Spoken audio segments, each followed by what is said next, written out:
first video I'm going to show you about vision is our attempt to replicate a Fabregas pass that happened against Barcelona this year. As you can see, there's some wedges around the defender who's in possession of the ball at the beginning of the video, and these wedges is what we're calling the vision map, and is the concept that we've created to try to create this behavior. You can see that the defender's vision map is not very big.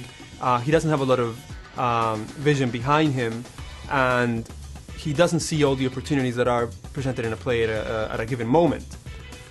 But now, when we run the video and he passes the ball to Fabregas, who is around the middle of the field, as he gets it, you can see that his vision map is much, much larger, and this is because of his vision attribute.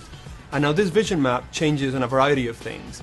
The opportunities and threats that I mentioned affect how much the vision map slows down as it hits that player. The vision attribute also affects how big the vision map is in general, in terms of the angle that he can see, in terms of how much he remembers after seeing an opportunity, and all these different things that create a very, very sophisticated system to really replicate the behavior of players like Fabregas and Xavi. So you can see when Fabregas gets it and he's turning around, his wedges now already cover the opportunity that he's actually going to capitalize on, and that he actually did in the real life example. And this pass then creates this amazing opportunity to score.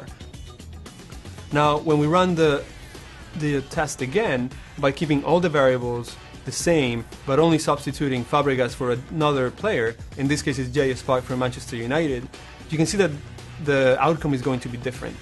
The first defender is the same, his wedges are the same, he passes it to Park, and you can see that Park's vision map is much larger than the defender, but it's not quite as big as and encompassing as Fabregas.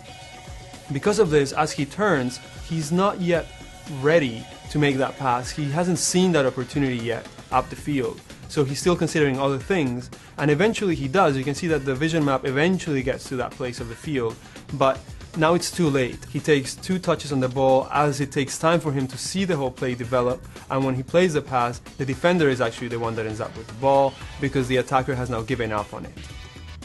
And as you can see, it's a subtle difference, but it makes a world of difference when it comes to the outcome of a play, and that's what we're going to have in this year's game.